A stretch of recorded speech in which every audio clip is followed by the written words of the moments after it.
Saya yakin MUI cukup shock menghadapi kasus ini ya, di mana kabarnya jumlah orang yang berpindah agama itu cukup besar.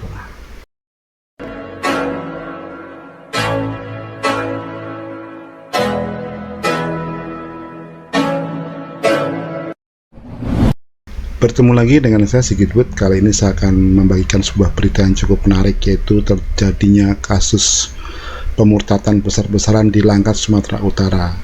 Dan akhirnya MUI itu pun bereaksi menyikapi kasus ini.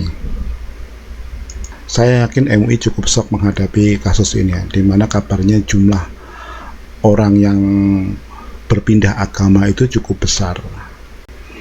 Ini adalah beritanya ya, jadi saya mengumpulkan mengclipping beberapa artikel berita yang berkaitan dengan kasus ini. Ini adalah berita yang saya kutip dari detik.com. Judulnya adalah warga Langkat dikabarkan banyak yang murtad. Ini penjelasan MUI Sumut ya.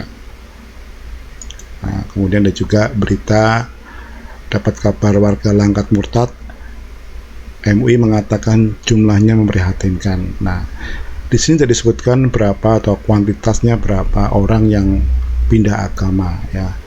Yang jelas kayaknya masih tidak di blow up gitu ya. Mungkin takutnya akan mempengaruhi umat muslim yang lain. Saya nggak tahu kenapa MUI tidak merilis jumlah orang yang murtad di sini. Ya. MUI juga menyebutkan dua faktor penyebab terjadinya pemurtatan di Langkat, Sumatera Utara. Yang jelas secara normatif MUI mengatakan bahwa ada dua faktor, internal dan eksternal. Ya, kalau masalah internal berarti memang tingkat keimanan yang bersangkutan itu lemah, kata MUI begitu. Kalau faktor eksternalnya katanya sih faktor kawin-mawin dan faktor ekonomi. Ya, itulah adalah alasan normatif yang dikemukakan oleh MUI. Yang jelas faktor-faktor penyebab orang murtad ataupun pindah agama atau konversi iman itu banyak sekali penyebabnya yang tidak bisa kita simplifikasi cuma dari dua faktor ya. Nah, menyikapi kasus ini MUI akhirnya turun tangan ya, bahkan mereka menurunkan tim untuk melakukan penyelidikan gitu ya. Dan karena ada yang melaporkan bahwa salah satu keluarga itu anaknya pergi ke tempat lain dan ternyata setelah dicari itu dia udah menikah di gereja gitu ya. Dan ini akhirnya dilaporkan ke MUI setempat dan akhirnya ditindaklanjuti kasus ini oleh MUI. Dan ini mungkin akan menjadi kasus yang berujung ke soal hukum ya. Seperti biasa kalau ada pemurtatan biasanya berujung ke soal hukum. Berbeda kalau ada orang yang mualaf, jarang sekali yang berujung ke soal hukum. Biasanya organisasi agama yang ditinggalkan tidak mau melanjutkan masalah ini karena hukum, karena menyadari bahwa soal keyakinan, keimanan itu adalah hak asasi manusia yang dijamin oleh undang-undang. Ya, ini berbeda kalau yang terjadi pada mereka yang murtad ya, seringkali berujung pada masalah hukum ya. Saya nggak tahu kenapa demikian, kenapa terjadi ketakutan yang luar biasa terhadap agama-agama minoritas ya. Ya, seharusnya umat muslim di Indonesia terutama MUI itu nggak perlu inferior, tidak percaya diri atau fobia terhadap agama lain seperti Kristen, Katolik, Hindu, Buddha. Karena sebagai umat terbanyak yang 80% di Indonesia, ya mereka tidak perlu mengkhawatirkan seperti ini ya. Tidak perlu menyikapi berlebih-lebihan, bahkan sampai ada yang membawa ke ranah hukum. Ini kan suatu hal yang tidak wajar gitu di negara demokrasi seperti ini ya. Apalagi kan masalah keimanan, masalah keyakinan kan harusnya menjadi tanggung jawab masing-masing pribadi gitu ya. Sebenarnya apa yang dilakukan MUI itu sudah banyak ya untuk mengatasi terjadinya gelombang pemurtatan ini ya. Ya.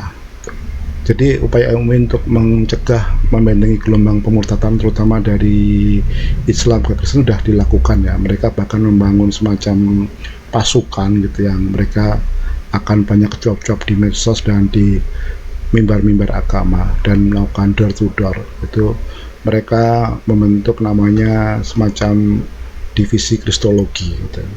Jadi mereka memang kader-kadernya dilatih soalnya ada diklatnya gitulah. Jadi dilatih secara rutin, dan bahkan mereka juga diberikan penghargaan kalau berhasil menarik atau membuat seseorang pindah agama, ya, seperti itu. Karena tiap tahun ternyata ada awardnya gitu kan. Nah kan lucu ya, baru ada kali ini ya sebuah lembaga agama resmi gitu bikin semacam pasukan, kayak pasukan dakwah ya tuh, dan mereka secara spesifik mempelajari kekristenan gitu kan. Jadi kalau mereka secara fisik mempelajari kekristenan, artinya mereka takut terhadap kekristenan. Kenapa harus takut ya? Kalau memang keimanan dari masing-masing umat itu cukup ya, sebenarnya nggak perlu takut lah ya.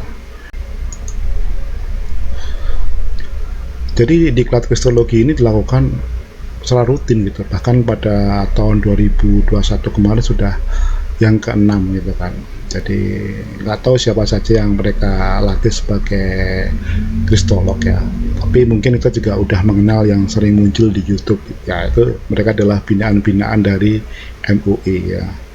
Tapi saya tertarik dengan pernyataan dari MUI ya. Jadi kalau nggak salah dari Departemen Dakwah yang mengatakan bahwa faktor eksternal yang mempengaruhi orang untuk, jadi faktor eksternal yang mempengaruhi umat Muslim itu pindah agama ke Kristen ya, ada dua memang yang dia kemukakan di situ. Adalah yang pertama adalah masalah ekonomi ya, yang kedua masalah pernikahan.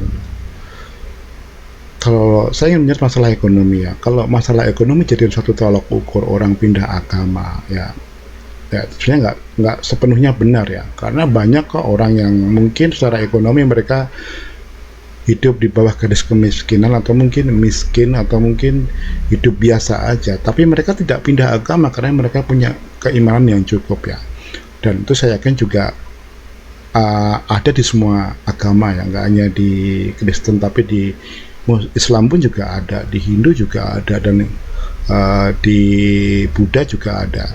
Karena kalau mereka sudah menganggap iman atau agama itu menjadi way of life mereka, ya mereka nggak akan pindah agama juga kan, karena itulah jalan hidup mereka seperti itu.